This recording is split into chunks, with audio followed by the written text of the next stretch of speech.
I mean, Sean Hannity is Lindsey Graham by a different name. It's amazing to me to watch them cheerlead this.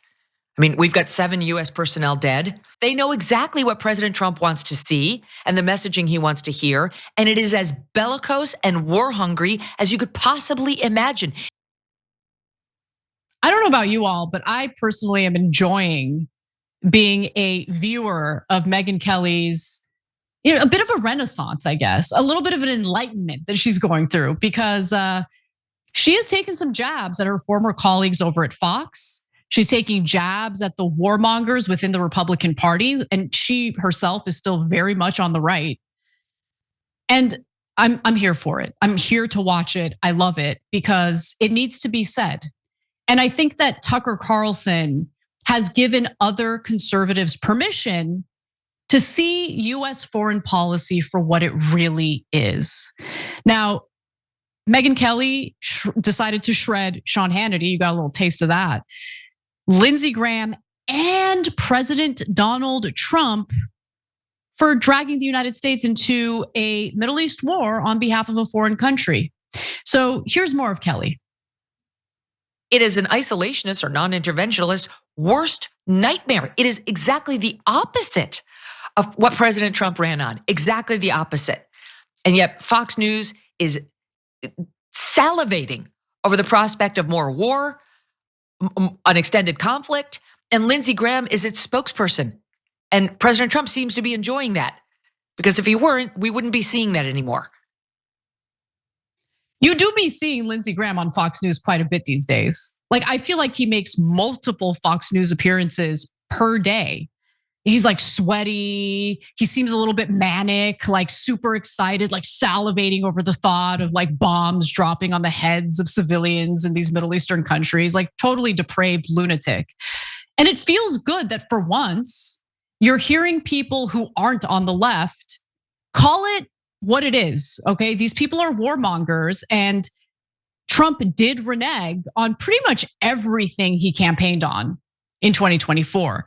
So over the past few days, we've shown you numerous clips of Trump and Lindsey Graham. And rather than watch even more of them, why don't we take a look at what Sean Hannity's broadcast looked like last night? A little advice to anyone still alive in Iran's Navy: dock your vessel, head to dry land, and maybe you want to go home and join your families. Earlier, President Trump told our own Trey Yingst that Iran's leaders are desperate to negotiate. But before this beatdown, this latest beatdown, Iran was not even interested in giving an inch on their quest, their desire, their ambition for nuclear weapons. Remember, repeatedly, the president said over and over and over he would much prefer a deal. You know, there are a lot of conspiracy theorists out there. I've known the president for 30 years, Steve. He's a man of his own mind. If he makes up his mind, it's his mind. People suggesting, oh, he was doing Israel's bidding. And I asked Bibi. Bibi actually laughed when I asked him. Or Israel's bidding. You know what I got out of that video? That I need to be a lot more kind and empathetic to ordinary people, normies, who regurgitate the bile and lies you just heard from Hannity, because people are being intentionally misled, and it makes me really angry. But rather than get frustrated with normal people, which I do time to time, and I need to stop doing that, we need to direct our ire to the propagandists who are lying to the American people. Iran did not have nuclear weapons, number one. Literally days before the war started, the mediator from Oman, who was part of the negotiations over Iran's enrichment of uranium, went on one of those Sunday shows and told them, here is what the Iranians are willing to do. They're willing to go much further than they did for the JCPOA. They are willing to stop enriching uranium, period. And here you have Sean Hannity lying to his audience and making it seem as though the Iranians didn't want to negotiate. So that's why Trump decided to attack. No. Trump pretended like the administration was interested in negotiating and then struck Iran, not just once last summer in the 12-day war, but twice in this now ongoing war in Iran. They just flip it on its head. So in other words, the Fox News audience loathes Iran and thinks that, like, oh my God, we need to stop Iran immediately. When in reality, everything they're hearing, every accusation they're hearing about Iran, Israel's carrying out, the US is carrying out, just the most dishonest scumbags imaginable over at Fox News. Disgusting. And I'm very happy to see their former colleague, Megyn Kelly, call them out. Now, even when you leave cable news, though, you will find some defenders of the Iran war. I think about the, trigonometry podcast. Like, they love it. They can't get enough of it. I mean, they're in the UK. Like, are you guys dragging your soldiers into a war on behalf of Israel? But anyway, so rather, let's actually go to Ben Shapiro. He's one of the people who's not necessarily on cable news. He's doing his own thing with his podcast, which is losing viewership rapidly. But let's watch his response to Joe Rogan, who said that Trump betrayed his base by starting a war in the Middle East. Joe is a skeptic of intervention. It's fair enough, but his arguments are not convincing. Joe keeps insisting that this is an endless war. Now, that's wild because we are less than 2 weeks into the war, and it's not going to last probably more than another 2 weeks. When Michael Schellenberger pointed this out on his show, Joe then responded that all wars are endless, which, I mean, they're not. By the way, Joe happens to be wrong on the numbers in terms of people feeling betrayed who are in MAGA. MAGA remains behind President Trump foursquare. According to a brand new YouGov Economist poll, 91% of MAGA supporters approve of the way Trump is handling Iran. 83% of Republicans overall approve. No one is feeling betrayed unless they fundamentally misunderstood President Trump's foreign policy from the get-go. What's the latest trend in hiring? Skills-based hiring, which actually emphasizes capabilities over education and direct experience. According to experts, this leads to faster hiring and better job performance. Well, if you're an employer who's adopted skills-based hiring, the best way to ensure that your applicants have the right skills is ZipRecruiter. ZipRecruiter recommends smart screening questions to help you hone in on that perfect match for your role. And right now you can try it for free at ziprecruiter.com/TYT. ZipRecruiter has powerful matching technology to help discover qualified candidates quickly. They also make it easy for you to add their screening questions to your job posts so you get the highest quality applicants. That's what makes ZipRecruiter the #1 rated hiring site based on G2. Let ZipRecruiter help you find amazing candidates with the skills you seek. 4 out of 5 employers who post on ZipRecruiter get a quality candidate within the first day. And now you can try it for free at ziprecruiter.com/TYT. That's ziprecruiter.com/TYT. Meet your match on ZipRecruiter. Right, Ben, but as we all know, you're not going to get regime change in Iran by fighting a war through the air. So the airstrikes are not going to topple the regime. You would need boots on the ground. And so how do Republican voters feel? How does Trump's base feel about boots on the ground? Because the same polling that he's citing indicates that the vast majority of Americans, and that includes Republicans, don't want to see boots on the ground. Israel's objective is regime change, and they say that they won't stop until they get regime change. So that could lead to a forever war, couldn't it?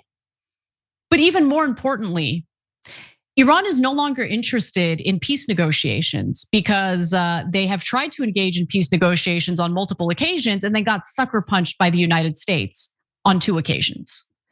So now they're ready to punish the US and Israel. So there's no benefit to the United States by fighting this war. Israel will probably win no matter what. I mean, look, if they fail in toppling the regime, then they're actually going to be worse off because I'm sure Iran will now race toward a nuclear weapon. I mean, why wouldn't you? You need a deterrent when you have a belligerent country and its belligerent ally attacking constantly. How is that going to put Israel in a better place? It's not. You now have Ali Khamenei's son, who's a hardliner, as the Grand Ayatollah or the supreme leader in Iran. It's just a mess. It's a mess. So we've already lost 7 soldiers. Even if this doesn't end up being a forever war, why did we lose 7 soldiers to fight a war on behalf of a foreign country, Ben? We're spending $1 to $2 billion a year on this. I'm sorry, a day, not a year. $1 to $2 billion a day on this war against Iran, Ben.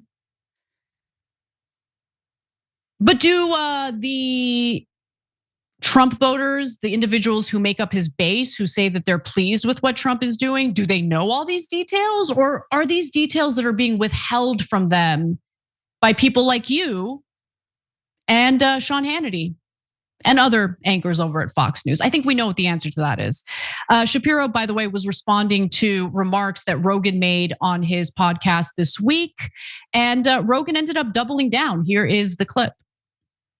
The problem is from the outside, like the rest of the world, you look at this unnecessary aggression by the United States government, and then you tack on whatever propaganda they have already been spitting out about America for the last 20 or 30 years. And then this war with Iran gets really ugly, because that's how you start a World War III. You start a World War III by doing something that, other than people that wanted this forever, who else thinks that's a good idea? Who else thinks it's a good idea to just attack a country that isn't doing anything? They haven't done anything. Like, if you have proof that they have developed depleted uranium and they've got it up to a point where they've got it to what percentage does it have to be? 90%. Iran had enriched uranium to 60%. I believe that they wanted a latent deterrent. Unfortunately, it didn't serve as a deterrent, and the US attacked anyway. You know what the US isn't attacking? North Korea, Pakistan, other nuclear armed countries. You know which countries did end up getting attacked? The countries that gave up their nuclear weapons: Ukraine, Libya. So you have to take a step back and think of these states as rational actors. They act based on incentives and disincentives. So in the case of Iran, I am sure that they are seeing the lack of a nuclear arsenal as basically what made them vulnerable to the attacks by the United States. The US wouldn't have attacked otherwise. And I should note, for all of the whining and crying you hear from the Israeli government about how Iran is such a big threat to them, we're talking about a nuclear armed country. Israel is. They don't acknowledge their nukes. They're not part of the non-proliferation treaty when every other nuclear power happens to be. So do I actually believe that Israel sees Iran as a genuine threat? I don't believe them at all. But Israel does fund proxy groups like Hezbollah, which was established and Iran started funding in the 1980s after Israel tried to annex land in Lebanon. So Hezbollah was established to prevent that from happening, prevent Israel from stealing land from Lebanon. So Israel engages in actions that leads to the formation of militias and various groups that they don't like, but they'll never take ownership of their failed policies. They'll never take ownership of how their whole agenda of expanding their borders and annexing land makes them a target. Because let me tell you something, I have no doubt that if Mexico or Canada decided, you know what, we want to expand, we're gonna go ahead and encroach into US territory, we'd go to war. We would. And right now, the Lebanese government, which by the way, your country is getting pummeled right now. And I get the anger toward Hezbollah, but really Hezbollah is the only group that's trying to protect Lebanon from the Israelis encroaching and stealing more land. It breaks my heart to see what's happening in Beirut right now. So that's what Israel wants to do. They want to get rid of the challenge that they face as they try to expand, and Iran prevents them from doing it. So that's not to say I agree with the system of government in Iran, and I want the people of Iran to live in the type of society where they get to decide who their leaders are. But honestly, at the end of the day, what happens with their business and their government is their business. It's not my business. It's not your business. It's not the United States government's business. And it sure as hell ain't Israel's business. Every time you ring the bell below, an angel gets his wings. Totally not true, but it does keep you updated on our live shows.